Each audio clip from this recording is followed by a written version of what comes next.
What's going on, everyone? BouseFeenux here, and I'm not gonna lie, it's been a really slow couple of weeks in For Honor, but that doesn't mean that if you look hard enough, you still can't find a few little interesting things going on. But I guess that's my job, though. So with that being said, I've rounded up a couple of things I thought were pretty interesting, and I wanted to share them with you in today's news dump. First up, let's go with the title story. There's a straw poll making its way around the internet right now with a whopping 4,490 votes on it. The topic here is which character is most in need of a rework. Now, rework to me means a complete overhaul of the character. It isn't simply a buff, a nerf, or a bug fix. A rework is a big deal and would take a lot of time for a game dev to pull off.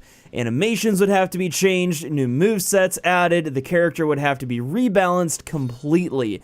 This happened a lot in Warframe, for example, as the game evolved, and when done really well, it totally changed how the character performed. Anyway, assuming that's the context the author of this straw poll was going with, and that people voting actually understand what the intention is, it's currently the very popular vote that Conqueror is most in need of a rework, and taking a look at the character in his current state, I most definitely have to agree.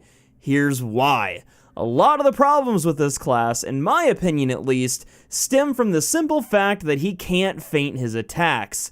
He's the only character missing what I think is an extremely fundamental fighting tool in this game. And of course, I also realize that due to his weapon type, it doesn't make any sense that he would be able to. Feinting with a flail would be more likely to damage the Conqueror himself than to actually fake out the enemy. Plus, it would look goofy as all hell. My solution to this, though, would be to give him a short Morningstar type weapon. Just a big spiked head on top of a shaft or something like that, but bam! Problem solved. Now he can feint. And although I like the concept of the Conqueror, but I really feel like he was designed for a different game, or at least the game evolved differently around him. Anyone else feel that way? Let me know in the comments down below. Moving on to our next story, though, somehow people have been screenshotting For Honor gameplay in first person. The result is basically these super dope screenshots of first-person executions. My personal favorite is this Warden one here. Now, I do remember some time ago, if you've ever watched the streamer Lobos Jr. on Twitch, he did a Dark Souls run using the Oculus Rift, and the whole thing was in first person. To do this, he also used Cheat Engine to recenter the camera. This gave the illusion of having like a first-person view. I'm not sure if people are doing the same thing in For Honor, but I would be really careful if you're doing this kind of thing. Messing with game files in an online game like this is a surefire way to catch a ban. Still though, you can't deny that these screenshots look really sick. Moving on though, I've saved the best for last. For our last story, we've actually got a pretty awesome fan creation. At Kill Rebel Scum on Twitter reached out to me after we played a few Dominion matches together to show me that he's working on creating an entire comic book set in the For Honor universe. Now, from what I know, the comic seems like it'll be a continuing work. For now, it's titled Trials of the Savages, and from what I can tell so far, it follows a story of a band of knights that have been captured and thrown into an arena to fight for their lives.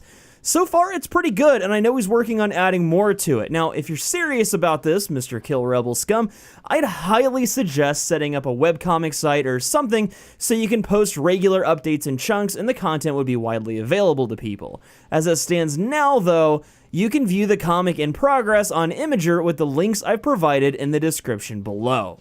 But that's about all I had for today, guys. As a quick reminder, tomorrow is scheduled to be patch day, and 1.06 will be arriving on PC, with consoles to follow a week or so after.